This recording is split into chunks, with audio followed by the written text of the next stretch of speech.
नमस्कार दोस्तों। तो दोस्तों कैसे हैं आप सब। दोस्तों आप लोग जान रहे हैं कि बीपीएससी असिस्टेंट का जो पीटी होगा, प्रीलिम्स एग्ज़ाम होगा, वो 28 अप्रैल को है। तो आप लोग अच्छा से प्रिपरेशन करते रहिए। आपको पहले भी सब कुछ बता चुके हैं कि आप लोग किस तरह से तैयारी करें, कितना तक आप अपना टारगेट रखें स्कोर लाने का, आपको सब कुछ पहले बता चुके हैं। दोस्तों इस एग्ज़ाम में करंट अफेयर से 5 से 6 क्वेश्चन कम से कम पूछे जाते हैं। तो हम ये कोशिश करेंगे कि आपको ज़्यादा से ज़्यादा करंट अफेयर्स का क्वेश्चंस करवा दें, जो आपके लिए अच्छा रहेगा। इस चैनल पे पहले से भी बहुत सारा करंट अफेयर्स का वीडियो है, यदि आप लोग देखना चाहते हैं तो देख लें। और हम ये कोशिश करेंगे जो भी इंपॉर्टेंट करंट अफेयर्स है उसका मास्टर वीडियो बना बना के आपको दे दें, जो आपके लिए अच्छा रहेगा, है ना। दोस्तों आपको एग्जाम से पहले अच्छा करंट अफेयर्स का क्वेश्चंस करवा देंगे, जो आपको एग्जाम में अच्छा खासा हेल्प करेगा। और स्टैटिक जीके भी आपको अच्छा करवा देंगे, जिस तरह के क्वेश्चन इस एग्जाम में आते हैं, है ना। जहां तक हो पाएगा आपको ज़्यादा से ज़्यादा हेल्प करने का कोशिश करेंगे। यदि आप लोग कट ऑफ वाली वीडियो नहीं देखे हैं कि लास्ट टाइम कितना कट ऑफ इसका गया था, प्रीलिम्स का, मेंस का, और उसमें मेरा स्कोर कितना था, यदि आप लोग नहीं देखें वो वीडियो तो देख ले, आपको बहुत कुछ जानने को मिलेगा। उसका लिंक कमेंट्स बॉक्स में दे देंगे। ओके, तो दोस्तों आप लोग इस वीडियो को अच्छा से देखें, लास्ट तक देखें। अच्छा करंट अफेयर्स का क्वेश्चन दिया गया है, जो आपके एग्जाम में अच्छा खासा हेल्प करेगा। ओके दोस्तों, पहला क्वेश्चन क्या दिए हैं कि हाल ही में किस राज्य के विधानसभा में राज्य विश्वविद्यालय के मामले में राज्यपाल की शक्तियां मुख्यमंत्री को हस्तांतरित करने का प्रस्ताव पारित किया गया है। दोस्तों जैसा कि आप लोग जानते हैं कि यूनिवर्सिटी का जो पावर होता है वो राज्यपाल के हाथ में होता है, गवर्नर के हाथ में, है ना। लेकिन हाल ही में एक राज्य में उसके विधानसभा में ये प्रस्ताव पारित किया गया कि राज्यपाल की जो शक्ति है विश्वविद्यालय से संबंधित वो मुख्यमंत्री के हाथों में आ जाएगी। तो वो कौन सा राज्य है दोस्तों, तो ये पश्चिम बंगाल है, वेस्ट बंगाल है। ओके, तो आप लोग अच्छा से ध्यान में रखिएगा, है ना। जब जगदीप धनखड़ वहाँ के राज्यपाल हुआ करते थे और वर्तमान मुख्यमंत्री ममता बनर्जी, दोनों में थोड़ा अनुमान बहुत ज़्यादा हुआ करता था, है ना। उसी समय ये प्रस्ताव पारित किया गया था, आप लोग अच्छा से ध्यान में रखिएगा। और अब जगदीप धनखड़ जो हैं वो भारत के उपराष्ट्रपति बन चुके हैं ना। तो आपसे कहीं ये पूछा जाए कि जगदीप धनखड़ उपराष्ट्रपति बनने से पहले किस राज्य के राज्यपाल थे, तो पश्चिम बंगाल के थे, है ना। और अभी वहाँ के मुख्यमंत्री ममता बनर्जी हैं। आइए देखते हैं अगला क्वेश्चन क्या है। दोस्तों ये क्वेश्चन क्या कह रहा है, वर्तमान में पश्चिम बंगाल के राज्यपाल कौन है। तो अभी पश्चिम बंगाल के राज्यपाल कौन है दोस्तों, सीवी आनंद बोस। तो आप लोग अच्छा से ध्यान में रखिएगा, जब जगदीप धनखड़ उपराष्ट्रपति के लिए उम्मीदवार बने तो उस समय वो राज्यपाल के पद से त्यागपत्र दे दिए थे, और उसके बाद सीवी आनंद बोस वहाँ के राज्यपाल बने हैं। तो आप लोग अच्छा से ध्यान में रखिएगा। ओके, चलिए अगला देखते हैं क्वेश्चन नंबर 3 नंबर क्या है दोस्तों, जून 2022 में अग्नि 4 मिसाइल का सफल परीक्षण एपीजे अब्दुल कलाम द्वीप से किया गया। एपीजे अब्दुल कलाम द्वीप कहाँ स्थित है, तो ये कहाँ है दोस्तों, तो ये चांदीपुर उड़ीसा में स्थित है। आप लोग अच्छा से ध्यान में रखिएगा। और इसका जो है पहले नाम क्या था, व्हीलर द्वीप, है ना। तो व्हीलर द्वीप का ही नाम बदलकर एपीजे अब्दुल कलाम द्वीप किया गया। तो आप ये भी अच्छा से ध्यान में रखिएगा। ये भी आता है कि व्हीलर द्वीप का नाम बदलकर क्या किया गया है, तो यह एपीजे अब्दुल कलाम द्वीप किया गया। तो आप लोग अच्छा से ध्यान में रखिएगा। तो ये अग्नि 4 मिसाइल जो कहाँ से लॉन्च की गई, जून 2022 में, तो ये चांदीपुर उड़ीसा से, एपीजे अब्दुल कलाम द्वीप से। ओके, तो आप लोग अच्छा से ध्यान में रखिएगा। चलिए इसके आगे देखते हैं थोड़ा। ये अग्नि 4 मिसाइल का रेंज क्या है दोस्तों, तो ये 4000 किलोमीटर का इसका रेंज है। और यह किस टाइप का मिसाइल है दोस्तों, तो यह सतह से सतह टाइप का है, यानी सरफेस टू सरफेस, है ना। और यह किसके द्वारा बनाया गया है, तो यह डीआरडीओ के द्वारा बनाया गया है। तो आप लोग अच्छा से ध्यान में रखिएगा। ओके, चलिए देखते हैं अगला क्या कह रहा है क्वेश्चन। ये क्या कह रहा है दोस्तों, रक्षा अनुसंधान एवं विकास संगठन के वर्तमान में अध्यक्ष कौन है, यानी कि डीआरडीओ के अध्यक्ष कौन है। तो अभी डीआरडीओ के अध्यक्ष कौन है दोस्तों, तो doctor Sameer V Kamat DRDO के अध्यक्ष हैं। आप लोग अच्छा से ध्यान में रखिएगा। ओके, चलिए इसके बारे में थोड़ा और आगे देख लेते हैं जानकारी। ये वी कामत से पहले डीआरडीओ के अध्यक्ष कौन थे, तो जी सतीश रेड्डी डीआरडीओ के अध्यक्ष थे, जो अभी क्या है, जी सतीश रेड्डी वर्तमान में क्या हैं, तो ये रक्षा मंत्री के वैज्ञानिक सलाहकार हैं। आप लोग अच्छा से ध्यान में रखिएगा, scientific adviser to defence minister, है ना। ये अभी डिफेंस मिनिस्टर के वैज्ञानिक सलाहकार हैं। तो आप लोग अच्छा से ध्यान में रखिएगा। आपसे कहीं ये पूछा जाए कि रक्षा मंत्री का वैज्ञानिक सलाहकार किसे बनाया गया है, तो जी सतीश रेड्डी को। ओके, हाँ, जो कि पहले डीआरडीओ के अध्यक्ष थे। ओके, चलिए आगे देखते हैं। और थोड़ा इसी में देख ले दोस्तों कि अभी डिफेंस मिनिस्टर कौन है, तो राजनाथ सिंह हैं। डीआरडीओ का स्थापना कब किया गया, डीआरडीओ कब बनाया गया, तो 1958 में बनाया गया। और इसका हेडक्वार्टर कहाँ है, तो नई दिल्ली में, है ना। इसके बाद देख ले दोस्तों कि डीआरडीओ का मोटो क्या है, तो डीआरडीओ का मोटो है strength origin is in science, है ना, बलस्य मूलम विज्ञानम। तो आप लोग अच्छा से ध्यान में रखिएगा। और डीआरडीओ का फुल फॉर्म क्या होता है दोस्तों, defence research and development organisation, defence research and development organisation, है ना। तो आप लोग अच्छा से ध्यान में रखिएगा। ओके, चलिए आगे देखते हैं आगे क्या कह रहा है। 5 नंबर क्या कह रहा है दोस्तों, विश्व के उच्च शैक्षणिक संस्थानों के क्यूएस रैंकिंग 2023 में भारत का सर्वोच्च शैक्षणिक संस्थान किसे चुना गया है। कहने का तात्पर्य यह है कि विश्व के उच्च शैक्षणिक संस्थान जितने भी हैं उसका एक रैंकिंग जारी किया जाता है। किसके द्वारा? क्यूएस एक संस्था है उसके द्वारा। ओके, तो ये जो रैंकिंग जारी की गई है 2023 के लिए, इसमें भारत का भी शैक्षणिक संस्थान है। टॉप पर है जो सर्वोच्च शैक्षणिक संस्थान है वो कौन सा है दोस्तों? Indian institute of science Bengaluru है, जिसका विश्व में रैंकिंग 155वां दिया गया है। तो आप लोग अच्छा से ध्यान में रखिएगा। ओके, बहुत ही इंपॉर्टेंट क्वेश्चन है। आप लोग एक बार और अच्छा से देख लें कि विश्व के उच्च शैक्षणिक संस्थानों के क्यूएस रैंकिंग 2023 में भारत का सर्वोच्च शैक्षणिक संस्थान किसे चुना गया है? तो वो Indian institute of science Bengaluru को चुना गया है, जिसका विश्व में स्थान 155वां है और भारत में पहला स्थान दिया गया है। ओके, भारत में जितने भी शैक्षणिक संस्थान हैं उसमें इसका प्रथम स्थान दिया गया है इंडियन इंस्टीट्यूट ऑफ साइंस का। ओके, तो आप लोग अच्छा से ध्यान में रखेंगे। और एक पॉइंट क्या है दोस्तों, क्यूएस रैंकिंग जो आया है इसमें भारत का टोटल 41 संस्थान इंस्टीट्यूट इसमें शामिल की गई है। तो आप लोग अच्छा से ध्यान में रखिएगा। चलिए अगला देखते हैं। वो क्वेश्चन तो भारत की बात हो गई दोस्तों। अब विश्व में प्रथम स्थान पे कौन सा शैक्षणिक संस्थान है? ये क्वेश्चन वही कह रहा है कि विश्व के उच्च शैक्षणिक संस्थानों के क्यूएस रैंकिंग 2023 में विश्व का सर्वोच्च शैक्षणिक संस्थान किसे चुना गया है, यानी कि पूरे वर्ल्ड में ये कौन सा संस्था है दोस्तों? तो ये Massachusetts institute of technology Cambridge America का है। इसको दुनिया का यानी कि विश्व का सर्वोच्च शैक्षणिक संस्थान चुना गया है। तो आप लोग अच्छा से ध्यान में रखेंगे। और ये क्यूएस रैंकिंग जो जारी करता है, ये क्यूएस कहाँ का संस्था है? तो ये लंदन स्थित संस्था है। आप लोग अच्छा से ध्यान में रखेंगे। ओके, चलिए अगला देखते हैं। 7वां नंबर क्या है दोस्तों? भारतीय सेना के तीनों अंगों में नौजवानों की भर्ती के लिए 14 जून 2022 को कौन सी योजना की घोषणा की गई? तो ये कौन सी योजना थी दोस्तों? अग्निपथ योजना की घोषणा की गई। कब? 14 जून 2022 को। और ये वायुसेना, थल सेना और नौसेना तीनों में सेना का भर्ती करेगा। ओके, और इसमें जो सैनिक भर्ती होंगे उसको अग्निवीर कहा जाएगा। तो आप लोग अच्छा से ध्यान में रखेंगे। आपसे योजना पूछे तो अग्निपथ योजना होगा, है ना, और आपसे सैनिक का नाम पूछे कि सैनिक का क्या नाम दिया गया, तो अग्निवीर, है ना। तो आप लोग इस बात को अच्छा से ध्यान में रखेंगे। यदि क्वेश्चन पूछा जाएगा तो अग्निवीर योजना भी ऑप्शन में रहेगा ही रहेगा, लेकिन आंसर होगा अग्निपथ योजना। ओके, हाँ, चलिए दोस्तों अगला देखते हैं। 8वां नंबर क्या है दोस्तों? गुस्तावो पेट्रो किस देश के नए राष्ट्रपति चुने गए हैं? तो ये कोलंबिया के नए राष्ट्रपति चुने गए हैं। कोलंबिया का राजधानी कहाँ है दोस्तों? बगोटा, है ना। तो आप लोग अच्छा से ध्यान में रखेंगे, कोलंबिया की राजधानी बगोटा। चलिए दोस्तों अगला देखते हैं। क्वेश्चन नंबर 9 नंबर क्या है दोस्तों? बोंग बोंग मार्कोस जूनियर किस देश के नए राष्ट्रपति चुने गए हैं? तो ये फिलीपींस के नए राष्ट्रपति चुने गए हैं। तो आप लोग अच्छा से ध्यान में रखेंगे, Bong Bong Marcos junior. Okay, हाँ, और फिलीपींस की राजधानी क्या है दोस्तों? मनीला। तो आप लोग अच्छा से ध्यान में रखेंगे, है ना। चलिए अगला देखते हैं। क्वेश्चन नंबर 10 नंबर क्या है दोस्तों? ब्रिक्स देशों के 14वां शिखर सम्मेलन 2022 किस देश की मेजबानी में वर्चुअल तरीके से संपन्न हुआ? तो ब्रिक्स सम्मेलन 2022 कहाँ हुआ दोस्तों? तो वो चीन की मेजबानी में हुआ। ये सब क्वेश्चन एग्जाम में बहुत ज़्यादा पूछा जाता है। ब्रिक्स का सम्मेलन कहाँ हुआ, अगला कहाँ होगा, इस तरह के क्वेश्चन एग्जाम में बहुत पूछा जाता है। ओके, चलिए दोस्तों अगला देखते हैं क्या कह रहा है। 11वां नंबर क्या है दोस्तों? ब्रिक्स देशों का 15वां शिखर सम्मेलन 2023 किस देश में प्रस्तावित है, यानी कि किस देश में संपन्न होगा दोस्तों? तो ये साउथ अफ्रीका में संपन्न होगा, दक्षिण अफ्रीका में। तो आप लोग अच्छा से ध्यान में रखेंगे, बहुत ही इंपॉर्टेंट क्वेश्चन है। ओके, आपसे 2023 वाला पूछे तो ये साउथ अफ्रीका में होगा। आपसे 22 वाला पूछे कि कहाँ हुआ, तो वो चाइना में हुआ, चीन में, है ना। तो आप लोग अच्छा से ध्यान में रखेंगे। चलिए आगे देखते हैं क्या कह रहा है। इसको तो आप लोग अच्छा से ध्यान में रखेंगे। ब्रिक्स में कौन कौन सा देश है? तो ब्राज़ील है, रसिया है, इंडिया है, चाइना है, साउथ अफ्रीका है। ओके, और इसका सम्मेलन भी इस अल्फ़ाबेट के अनुसार ही होता है दोस्तों। ओके, जैसे कि चाइना में हुआ था 2022 में इसका सम्मेलन, और 23 में कहाँ हो रहा है अगला? साउथ अफ्रीका में। इसी तरह 24 वाला कहाँ हो जाएगा? ब्राज़ील में। उसका अगला कहाँ होगा? रसिया में। उसका अगला कहाँ होगा? इंडिया में। तो आप लोग अच्छा से ध्यान में रखेंगे, है ना। यदि कुछ बीच में ऐसा अनहोनी ना आए तो ये इसी अनुसार बैठक होते रहती है ना। तो आप लोग अच्छा से ध्यान में रखेंगे। चलिए अगला देखते हैं दोस्तों। 12 नंबर क्या है दोस्तों? G7 का 48वां शिखर सम्मेलन 2022 किस देश की मेजबानी में संपन्न हुआ, यानी कि G7 शिखर सम्मेलन 2022 कहाँ संपन्न हुआ दोस्तों? तो ये जर्मनी में संपन्न हुआ। आप लोग अच्छा से ध्यान में रखेंगे। और जर्मनी का जो जगह का नाम था वो स्लॉस एल्मो था। आप लोग इसको भी ध्यान में रखेंगे। ये G7 पहले G8 था, लेकिन रूस को इससे अलग करने के बाद अब ये G7 के नाम से प्रसिद्ध है ना। तो आप लोग अच्छा से ध्यान में रखेंगे। चलिए दोस्तों अगला देखते हैं।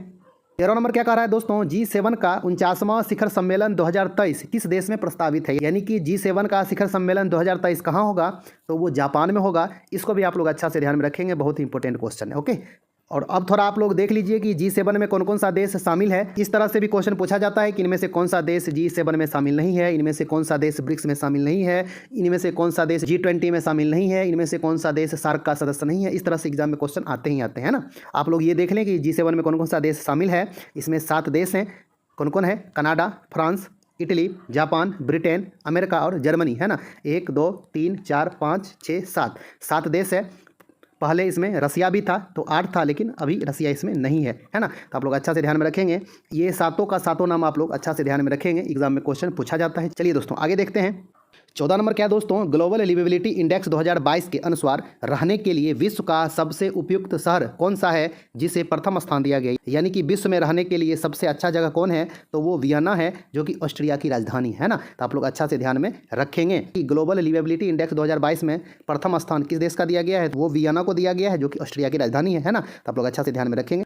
15 नंबर क्या है दोस्तों? ग्लोबल लिवेबिलिटी इंडेक्स 2022 के अनुसार भारत में रहने के लिए सबसे उपयुक्त शहर कौन सा है? यानी कि इस इंडेक्स में जो शामिल किया गया है दोस्तों, भारत का शहर ओनली 2 शहर है। कौन कौन है? दिल्ली है और मुंबई है। दिल्ली का स्थान पूरे विश्व में 112वां स्थान दिया गया है और मुंबई का 117वां स्थान है। तो आप लोग अच्छा से ध्यान में रखेंगे, है ना।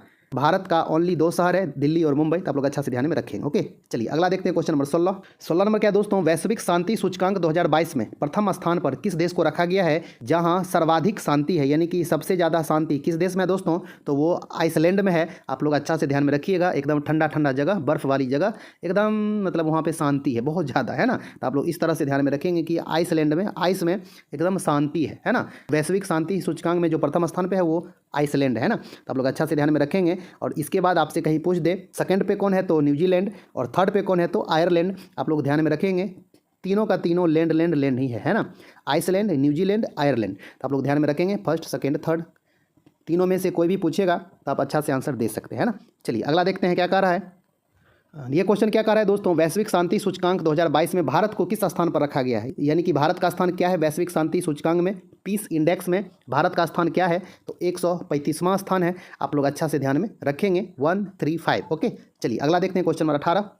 और 18वां नंबर क्या है दोस्तों? वैश्विक शांति सूचकांक 2022 में अंतिम स्थान पर किस देश को रखा गया है जहां सबसे कम शांति है? तो ये अफगानिस्तान को रखा गया है। आप लोग अच्छा से ध्यान में रखेंगे, जहां पे अभी वर्तमान में तालिबानी हुकूमत है ना। तो आप लोग अच्छा से ध्यान में रखेंगे। आपसे कहीं ये पूछा जाए कि ग्लोबल पीस इंडेक्स कौन जारी किया है, कौन जारी करता है, तो वो institute for economic and peace organisation है, जो कि कहाँ पे है? सिडनी में है, ऑस्ट्रेलिया में।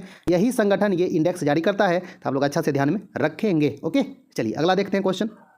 19 नंबर क्या है दोस्तों? पर्यावरण निष्पादन सूचकांक 2022 में प्रथम स्थान पर किस देश को रखा गया है? यानी कि पर्यावरण निष्पादन में प्रथम स्थान पे कौन सा देश है? तो वो डेनमार्क है। आप लोग अच्छा से ध्यान में रखेंगे। इसका राजधानी कहाँ है दोस्तों? कोपेनहेगन है ना। तो आप लोग इस बात को भी अच्छा से ध्यान में रखेंगे। आपसे कहीं राजधानी पूछे तो कोपेनहेगन। ओके, तो पर्यावरण निष्पादन सूचकांक में प्रथम स्थान पर कौन है? डेनमार्क है ना। चलिए अगला देखते हैं।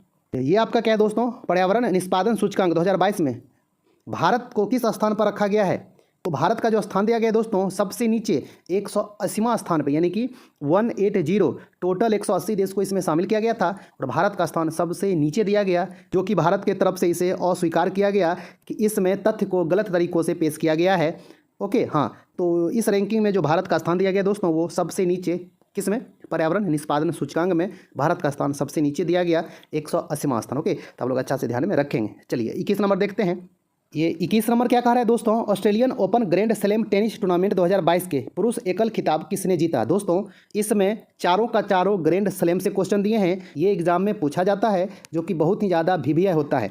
इसमें हर तरीका का क्वेश्चन पूछा जाता है, जैसे पुरुष एकल, महिला एकल, पुरुष युगल, महिला युगल, मिश्रित, हर तरीका का क्वेश्चन इसमें पूछा जाता है। इसमें बहुत टाइप का क्वेश्चन आता है, लेकिन आप लोग कम से कम एकल, सिंगल वाला तो याद रखें ही रखें। ये सबसे ज़्यादा पूछा जाता है। यदि डिफ़िकल्ट करना चाहेगा तो आपसे मिश्रित भी पूछ सकता है, युगल भी पूछ सकता है ना। तो इसमें अलग अलग तरीके के क्वेश्चन पूछे जाते हैं, लेकिन इस वीडियो में जो हम क्वेश्चन दिए हैं ऑल टू ऑल एकल करवा दी हैं आपको। एक साल में total 4 grand slam tennis tournament होता है। 2022 में जो चारों हुआ है, चारों का चारों इसमें दे दिए हैं। आप लोग अच्छा से देख लीजिए और सभी का सभी आप याद रखिएगा, आपको आगामी सभी एग्जाम में अच्छा खासा काम देगा। ओके, साल के शुरुआत जब होता है, सबसे शुरू में जो होता है वो ऑस्ट्रेलियन ओपन होता है। ओके, तो सबसे पहले आप इसके बारे में जानें, उसके बाद धीरे धीरे एक एक करके आपको ऑल टू ऑल बता देंगे, है ना। ऑस्ट्रेलियन ओपन 2022 पुरुष एकल का खिताब किसने जीता? तो ये राफेल नडाल जीते थे, जो कि किस देश के हैं, स्पेन के हैं। और इसमें उपविजेता कौन रहे, तो डेनियल मेदवेदेव रहे। इसको भी आप अच्छा से ध्यान में रखिएगा। और ये किस देश के हैं, तो रूस के हैं। देश का नाम भी पूछा जाता है आपसे कि राफेल नडाल किस देश के खिलाड़ी हैं, तो ये स्पेन के टेनिस खिलाड़ी हैं। डेनियल मेदवेदेव किस देश के खिलाड़ी हैं, तो ये रूस के टेनिस खिलाड़ी हैं। आप लोग अच्छा से ध्यान में रखेंगे। ओके, हाँ दोस्तों, ये ब्रैकेट में जो लिख दिए हैं हार्ड कोर्ट, यानी कि ऑस्ट्रेलियन ओपन जो खेला जाता है वो किस पे खेला जाता है, तो हार्ड कोर्ट पे खेला जाता है। ये भी क्वेश्चन एग्जाम में पूछा जाता है कि ऑस्ट्रेलियन ओपन कहाँ खेला जाता है, तो ये हार्ड कोर्ट में खेला जाता है। आप लोग अच्छा से ध्यान में रखिएगा। और साल का जो शुरुआत होता है वो ऑस्ट्रेलियन ओपन से ही होता है। ओके, चलिए दोस्तों अगला देखते हैं। ये आपका पुरुष एकल था और अब हम लोग देख लेते हैं महिला एकल। और ये 2022 का है। अभी 23 में आपका ऑस्ट्रेलियन ओपन हो चुका है। आपका जनवरी फरवरी में ऑस्ट्रेलियन ओपन हो चुका है, लेकिन 23 वाला ऑस्ट्रेलियन ओपन आने का चांस बहुत कम है। लेकिन फिर भी आप लोग देखना चाहे तो देख सकते हैं। केबीएस एग्जाम में आने का चांस अभी बहुत ही कम है, लेकिन 2022 का चारों आप लोग अच्छा से देख के जाएंगे तो आपके लिए बहुत अच्छा होगा। दोस्तों ये महिला एकल है। ऑस्ट्रेलियन महिला एकल का खिताब कौन जीता, तो ये एशले बार्टी जीती है। कहाँ की है, ऑस्ट्रेलिया की खिलाड़ी है। और इसमें उपविजेता कौन रही, डेनिले कॉलिंस रही, जो कि अमेरिका की खिलाड़ी है। आप लोग अच्छा से ध्यान में रखेंगे। देश का नाम भी पूछा जाता है ना, आप लोग रिपीट करके देख लेंगे तो आपके लिए अच्छा होगा। चलिए दोस्तों अगला देखते हैं क्वेश्चन नंबर 23। सबसे पहले आपका ऑस्ट्रेलियन ओपन होता है दोस्तों, और इसके बाद फ्रेंच ओपन होता है। ओके, हाँ तो आप लोग सीक्वेंस भी अच्छा से ध्यान में रखेंगे। तो French open grand slam tennis tournament 2022 के पुरुष एकल खिताब किसने जीता, तो इसके भी जो विजेता हैं दोस्तों वो राफेल नडाल ही हैं। और ऑस्ट्रेलियन ओपन के भी विजेता राफेल नडाल ही थे। तो आप लोग अच्छा से ध्यान में रखेंगे। और ये स्पेन के खिलाड़ी हैं। और इसमें जो उपविजेता रहे वो कास्पर रूड रहे, जो कि नॉर्वे के खिलाड़ी हैं। आप लोग अच्छा से ध्यान में रखेंगे। और ये फ्रेंच ओपन कहाँ खेला जाता है दोस्तों, वो क्ले कोर्ट में खेला जाता है। आप लोग अच्छा से ध्यान में रखेंगे। ऑस्ट्रेलियन ओपन कहाँ पे, हार्ड कोर्ट में, और फ्रेंच ओपन क्ले कोर्ट में, है ना। ये भी एग्जाम में क्वेश्चन पूछा जाता है। ओके, चलिए दोस्तों अब हम लोग देख लेते हैं फ्रेंच ओपन महिला एकल कौन जीती कौन हारी। फ्रेंच ओपन 2022 महिला एकल का खिताब किसने जीती, तो ये इगा स्वेतक, जो कि पोलैंड की खिलाड़ी है, वो जीती। और इसमें उपविजेता जो रही वो कोको गॉफ रही, जो कि अमेरिका की खिलाड़ी है। तो आप लोग अच्छा से ध्यान में रखेंगे। ओके, चलिए अगला देखते हैं क्वेश्चन नंबर 25। इसके बाद होता है विमंडलन ग्रैंड स्लैम टेनिस टूर्नामेंट 2022 के पुरुष एकल का खिताब किसने जीता दोस्तों, तो ये नोवाक जोकोविच जीते हैं, जो कि सर्बिया के प्रसिद्ध खिलाड़ी हैं। और इसका उपविजेता कौन रहे, तो वो निक किर्गिओस रहे, जो कि ऑस्ट्रेलिया के खिलाड़ी हैं। आप लोग अच्छा से ध्यान में रखेंगे। और ये विंबलडन कहाँ खेला जाता है दोस्तों, तो ये ग्रास कोर्ट पे खेला जाता है। आप लोग अच्छा से ध्यान में रखेंगे। ओके दोस्तों, चलिए अब हम लोग देख लेते हैं महिला एकल का खिताब किसने जीती। तो दोस्तों Wimbledon grand slam tennis tournament 2022 के महिला एकल खिताब किसने जीता, यानी किसने जीती, तो किसने जीती दोस्तों, तो एलेना रिवेकिना है, जो कि कजाकिस्तान की खिलाड़ी हैं। और उपविजेता जो इसमें रही वो ओनस जबियोर रही, जो कि तुनिसिया की खिलाड़ी हैं। आप लोग अच्छा से ध्यान में रखेंगे। ओके, चलिए दोस्तों अब हम लोग देख लेते हैं अंतिम में अमेरिकी ओपन, जो कि साल के लास्ट में होता है अमेरिकी ओपन। ओके, चलिए देखते हैं पुरुष एकल और महिला एकल कौन कौन जीता कौन हारा। अमेरिकी open grand slam tennis tournament 2022 के पुरुष एकल खिताब किसने जीता, तो ये कार्लोस अल्काराज हैं, जो कि स्पेन के हैं, वो जीते हैं। और उपविजेता जो इसमें रहे वो कास्पर रूड रहे, जो कि नॉर्वे के खिलाड़ी है ना। और ये अमेरिकी ओपन कहाँ खेला जाता है दोस्तों, तो ये हार्ड कोर्ट में खेला जाता है। आप लोग अच्छा से ध्यान में रखेंगे। ऑस्ट्रेलियन ओपन भी हार्ड कोर्ट में ही था, तो आप लोग इसको भी अच्छा से ध्यान में रखेंगे। फ्रेंच ओपन क्ले कोर्ट में था और विंबलडन वो ग्रास कोर्ट पे था। तो आप लोग अच्छा से ध्यान में रखेंगे सभी बात को। ओके, चलिए अगला देख लेते हैं क्वेश्चन नंबर 28। महिला एकल का खिताब किसने जीती अमेरिकी ओपन का, तो दोस्तों अमेरिकी ओपन महिला एकल का खिताब इगा स्वेतक जीती है, जो कि पोलैंड की खिलाड़ी हैं। और उपविजेता जो रही वो ओनस जबियोर रही, जो कि तुनिसिया की खिलाड़ी हैं। तो आप लोग अच्छा से ध्यान में रखेंगे। ओके, ये ऑल टू ऑल क्वेश्चन बहुत ही VVI है। आप लोग रिपीट करके देख लेंगे, नाम याद कर लेंगे, और आपसे हो सके तो देश भी याद कर लेंगे कि किस देश के खिलाड़ी हैं, तो आपके लिए अच्छा होगा। सभी एग्जाम में आपको काम देते रहेगा। ओके, चलिए दोस्तों देख लेते हैं क्वेश्चन नंबर 29। तो दोस्तों टेनिस टूर्नामेंट से उतना ही क्वेश्चन दिए थे, आप लोग अच्छा से देख लेंगे तो आपके लिए अच्छा रहेगा। 29 नंबर क्या है दोस्तों, फीफा वर्ल्ड कप 2022 किस देश में संपन्न हुआ, तो ये कतर में संपन्न हुआ दोस्तों। कतर की राजधानी कहाँ है, दोहा। तो आप लोग अच्छा से ध्यान में रखेंगे, है ना। चलिए अगला देखते हैं क्वेश्चन नंबर 30 नंबर क्या है दोस्तों, फीफा वर्ल्ड कप 2022 का विजेता कौन बना, तो विजेता जो बना दोस्तों वो अर्जेंटीना बना, और उपविजेता जो बना वो फ्रांस बना। तो आप लोग अच्छा से ध्यान में रखेंगे, है ना। और ये फाइनल मैच बहुत ही ज़्यादा इंटरेस्टिंग था, जो लोग देखे होंगे उनको अच्छा से याद होगा। तो आप लोग विजेता और उपविजेता को अच्छा से ध्यान में रखेंगे, है ना। चलिए अगला देखते हैं दोस्तों क्वेश्चन नंबर 31 नंबर क्या है दोस्तों, फीफा वर्ल्ड कप 2022 का गोल्डन बॉल किसे प्रदान किया गया, वो लियोन मेसी को प्रदान किया गया, जो कि अर्जेंटीना के खिलाड़ी हैं। आप लोग अच्छा से ध्यान में रखेंगे, है ना। चलिए 32 नंबर देखते हैं। ये आपका गोल्डन बॉल हो गया, और ये क्या है, गोल्डन बूट अवार्ड है ना, यानी कि फीफा वर्ल्ड कप 2022 का गोल्डन बूट किसे प्रदान किया गया, तो वो केलियन मबाप्पे को प्रदान किया गया, जो कि फ्रांस के खिलाड़ी हैं और फाइनल में ये अपना अच्छा भूमिका निभाए थे, है ना। आप लोग देखे होंगे तो आपको याद होगा इनका नाम, है ना। चलिए दोस्तों अगला देखते हैं, क्वेश्चन नंबर 33 क्या कह रहा है दोस्तों, वर्तमान में भारत के मुख्य चुनाव आयुक्त कौन हैं, तो राजीव कुमार हैं। आप लोग अच्छा से ध्यान में रखेंगे, चीफ इलेक्शन कमिश्नर जो है वो राजीव कुमार है ना, तो आप लोग अच्छा से ध्यान में रखेंगे। चलिए दोस्तों अगला देखते हैं, क्वेश्चन नंबर 34 नंबर क्या है दोस्तों, वर्तमान में भारत के नियंत्रक एवं महालेखाकार परीक्षक कौन है, यानी कि CAG कैग, भारत के कैग अभी कौन है, तो वो गिरीश चंद्र मुर्मू हैं। आप लोग अच्छा से ध्यान में रखेंगे। ये कैग बनने से पहले क्या थे, तो ये जम्मू कश्मीर के उपराज्यपाल थे।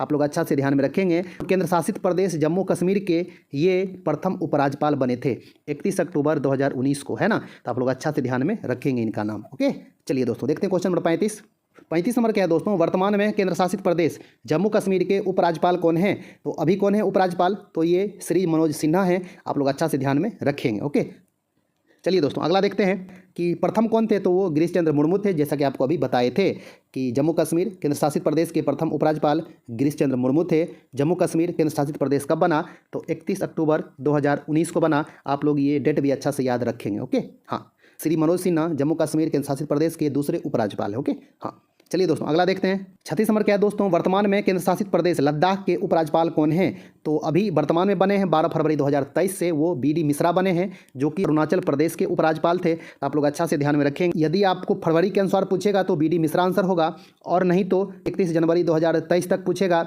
लद्दाख के उपराज्यपाल कौन हैं, तो राधा कृष्ण माथुर आंसर होगा। आप लोग अच्छा से ध्यान में रखेंगे। ये कब बने थे, ये 31 अक्टूबर 2019 को बने थे, जिस दिन लद्दाख को केंद्र शासित प्रदेश बनाया गया।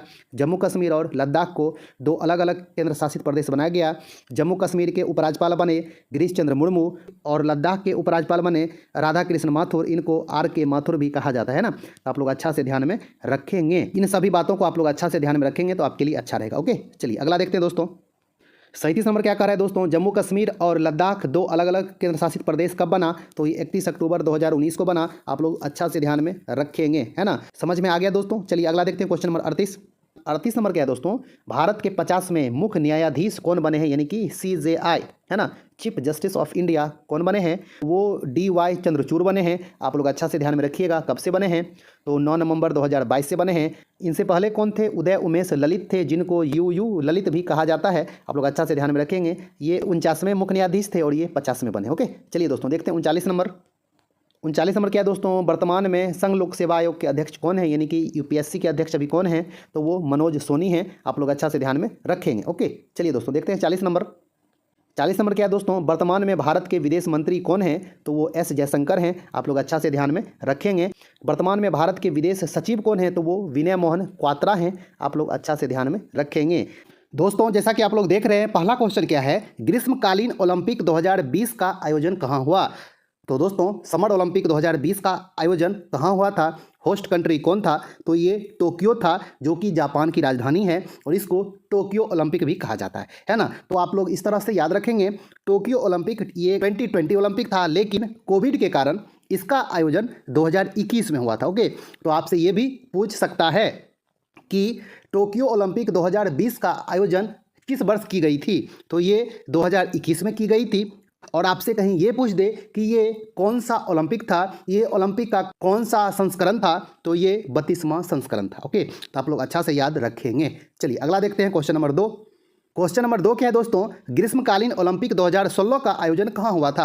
आपसे कहीं पिछला वाला पूछ दे, उसका आयोजन रियो डी जेनेरियो ब्राजील में हुआ था, है ना, तो आप लोग ये अच्छा से ध्यान में रखेंगे। और कहीं दोस्तों आपसे ये पूछ दे ब्राजील की राजधानी क्या है, तो ब्राजील की राजधानी ब्राजीलिया है, या फिर उसको ब्रासीलिया भी लिखता है। ओके, तो आप लोग अच्छा से ध्यान में रखेंगे, ब्राजील की राजधानी ब्राजीलिया। ओके, हाँ, चलिए अगला देखते हैं, क्वेश्चन नंबर 3 नंबर क्या है दोस्तों, ग्रीष्मकालीन ओलंपिक 2024 का आयोजन कहाँ होगा। 20 का आयोजन तो टोक्यो में हुआ, अब आपका अगला जो होगा ग्रीष्मकालीन ओलंपिक 2024 में होगा, इसका आयोजन पेरिस में किया जाएगा, फ्रांस की राजधानी है। ओके, आप लोग अच्छा से ध्यान में रखेंगे, 2024 वाला ओलंपिक का आयोजन पेरिस फ्रांस में किया जाएगा ग्रीष्मकालीन ओलंपिक। ओके, और इसी में थोड़ा सा आप लोग 28 वाला भी रखिएगा याद, आपसे कहीं 28 वाला पूछ दे, क्योंकि जो कन्फर्म हो चुका है कि यहाँ होगा वो क्वेश्चन आपसे पूछेगा ही पूछेगा। ओके, तो 32 तक का कन्फर्म हो चुका है कि कहाँ कहाँ होगा, इसलिए आप लोग सभी को अच्छा से याद रखेंगे, एग्जाम में कुछ भी पूछ सकता है। ओके, 20 वाला कहाँ हुआ था दोस्तों? टोक्यो में हुआ। 24 वाला कहाँ होगा? पेरिस में होगा। 28 वाला कहाँ होगा? Los Angeles California USA. Okay, तो आप लोग अच्छा से याद रखेंगे, यूनाइटेड स्टेट्स ऑफ अमेरिका, है ना। आपसे सिर्फ देश पूछे तो यूएसए, आपसे जगह का नाम पूछे तो लॉस एंजलिस, है ना।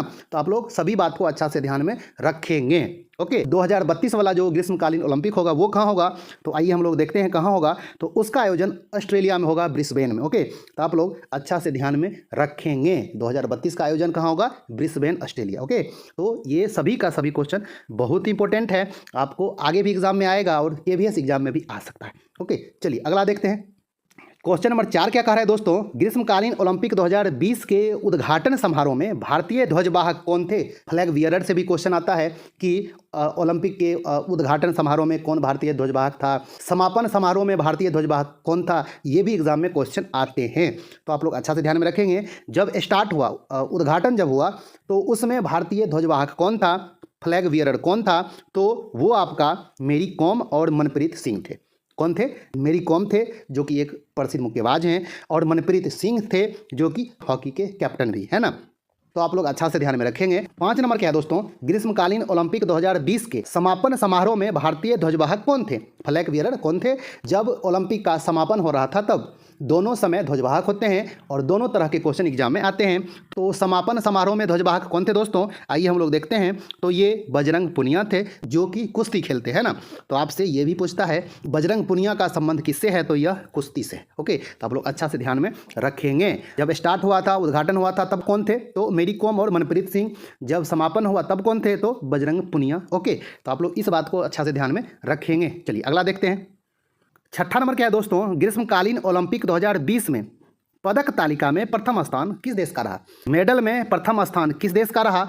पदक तालिका में प्रथम स्थान किस देश का रहा दोस्तों? तो ये संयुक्त राज्य अमेरिका का रहा, यूएसए का। ओके, तो आप लोग अच्छा से ध्यान में रखेंगे। ये टोटल कितना पदक जीता? आइए हम लोग देखते हैं। ये टोटल 113 पदक जीता, उसमें 39 गोल्ड था, 41 सिल्वर था और 33 ब्रॉन्ज था। ओके, तो आप लोग अच्छा से ध्यान में रखेंगे। और इसके बाद आपसे कहीं ये पूछ दे सेकेंड स्थान पे था कौन?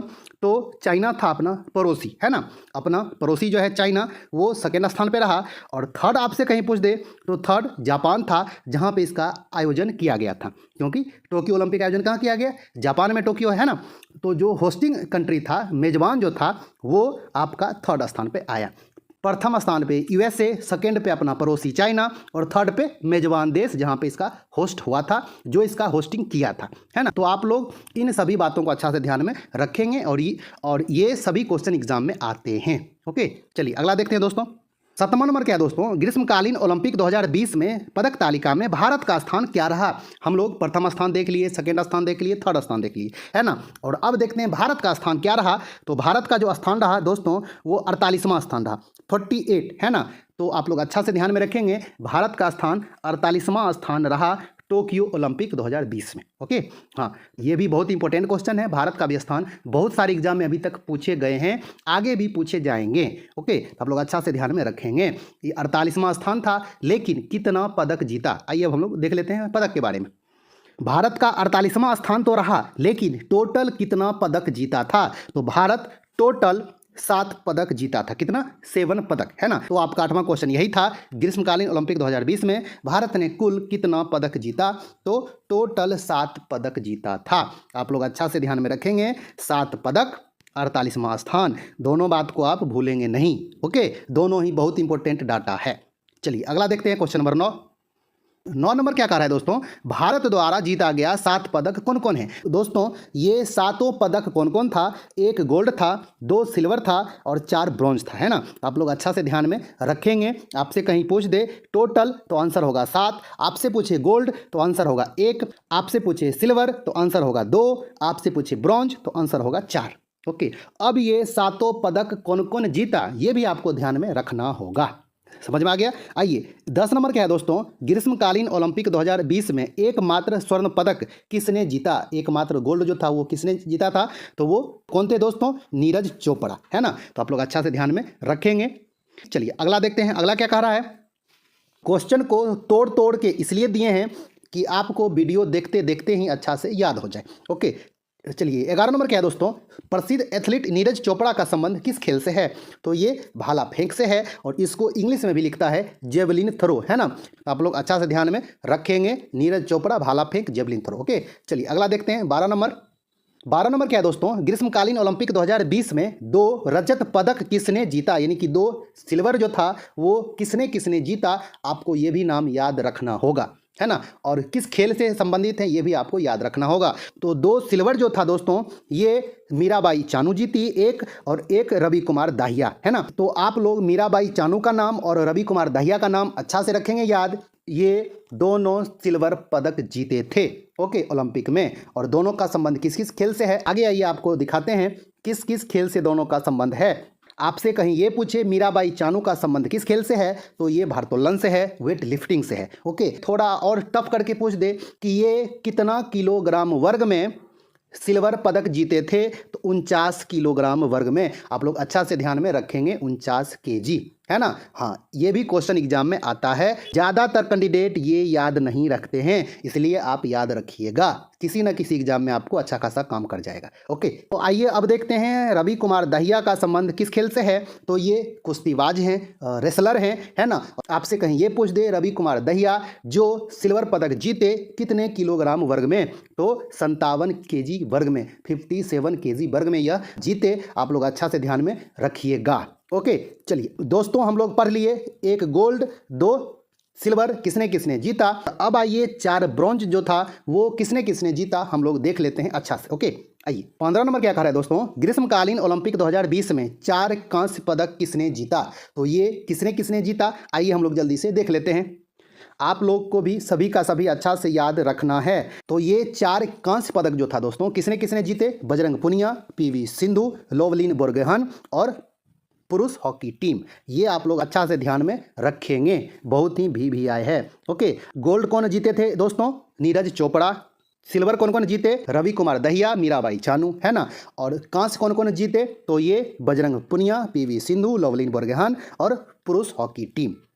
अच्छा से आप लोग दिमाग में फिट कर लीजिए। चलिए अगला देखते हैं, बजरंग पुनिया का संबंध किस खेल से है, तो ये भी रेसलर है, कुश्तीबाज हैं। तो ये 65 किलोग्राम वर्ग में जीते हैं, 65 kg वर्ग में। तो आप लोग अच्छा से ध्यान में रखेंगे। ओके, आपसे ये भी एग्जाम में पूछेगा।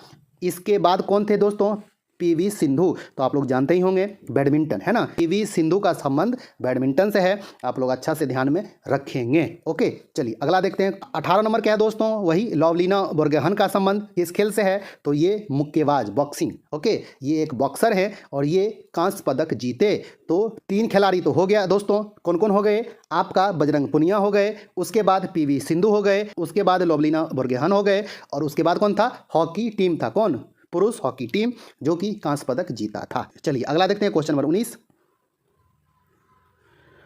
नंबर क्या है दोस्तों, भारत ने किस देश को हराकर पुरुष हॉकी में कांस्य पदक जीता था। आपसे ये पूछे तो ये जर्मनी को हराकर कांस्य पदक जीता था। ओके, तो आप लोग इस बात को अच्छा से ध्यान में रखेंगे। चलिए अगला देखते हैं, क्वेश्चन नंबर 20 नंबर क्या है दोस्तों, पुरुष हॉकी टीम के कप्तान कौन थे, मनप्रीत सिंह संधू थे। तो आप लोग अच्छा से ध्यान में रखिएगा। चलिए अगला देखते हैं, क्वेश्चन नंबर 21। क्वेश्चन नंबर 21 क्या है दोस्तों, भारत ने ओलंपिक में 41 साल बाद हॉकी में कोई पदक जीता, अंतिम बार कब जीता था। भारत वैसे हॉकी में बहुत अच्छा किया है ओलंपिक में, लेकिन 1980 के बाद भारत एकदम शांत हो गया, कोई पदक हॉकी में जीता ही नहीं। 41 साल के बाद यानी कि 2021 में टोक्यो ओलंपिक 2020 में यह कांस्य पदक जीत पाया था। तो 1980 में कौन सा पदक जीता था दोस्तों, तो ये गोल्ड जीता था मॉस्को ओलंपिक में, और ये स्पेन को हराकर जीता था अंतिम बार 1980 में, उसके बाद 2021 में। ओके, तो आप लोग अच्छा से ध्यान में रखेंगे। चलिए अगला देखते हैं दोस्तों, 22 नंबर क्या है दोस्तों, भारतीय महिला हॉकी टीम ने किस देश से हारकर ओलंपिक 2020 में कांस्य पदक जीतने से चूक गई थी। ये मैच बहुत ही ज़्यादा इंपॉर्टेंट था और भारत के खाते में एक कांस्य पदक और आ जाता, लेकिन महिला हॉकी टीम हार गई थी। किससे हार गई थी, आइए हम लोग देखते हैं। तो ये ग्रेट ब्रिटेन से हार गई थी और ये भी क्वेश्चन बहुत ही ज़्यादा इंपॉर्टेंट है, आप लोग अच्छा से ध्यान में रखिएगा। भारत की महिला हॉकी टीम ग्रेट ब्रिटेन से हार गई, इसलिए ये कांस्य पदक नहीं जीत पाई थी। ओके, पुरुष हॉकी टीम किसको हरा कर जीता, तो जर्मनी को हरा कर ये कांस्य पदक जीता था पुरुष हॉकी टीम। ओके, चलिए अगला देखते हैं दोस्तों। 23 नंबर क्या है दोस्तों, ओलंपिक 2020 में भारतीय महिला हॉकी टीम की कप्तान कौन थी। मतलब ओलंपिक 2020 में, टोक्यो ओलंपिक में भारतीय महिला हॉकी टीम के कप्तान कौन थी, तो ये रानी रामपाल थी। आप लोग अच्छा से ध्यान में रखिएगा। और अंतिम क्वेश्चन आइए हम लोग देख लेते हैं, और उसके बाद इसके अलावा भी जो भी इंपॉर्टेंट होगा आपको एक एक करके आगे भी करवाते रहेंगे। ओके दोस्तों, 24 नंबर क्या है, ओलंपिक में गोल्ड मेडल जीतने वाले प्रथम भारतीय खिलाड़ी कौन थे, तो ये अभिनव बिंद्रा थे, जो कि एक निशानेबाज थे। ये 2008 में बीजिंग ओलंपिक में गोल्ड जीते थे, ये प्रथम खिलाड़ी थे। और दूसरा जो हो गए हैं वो नीरज चोपड़ा हो गए हैं। तो आप लोग अच्छा से ऑल टू ऑल क्वेश्चन को ध्यान में रखेंगे, आप लोग रिपीट करके देख लीजिए, उससे आप अच्छा से पूरा का पूरा कंठस्थ याद कर लेंगे। ओके, तो दोस्तों आपको यदि ये क्लास अच्छा लगा होगा तो वीडियो को लाइक कर दें। आप अभी तक चैनल को सब्सक्राइब नहीं किए हैं तो सब्सक्राइब कर लें। तो दोस्तों मिलते हैं एक अच्छा खासा न्यू वीडियो लेके, तब तक के लिए धन्यवाद, नमस्कार।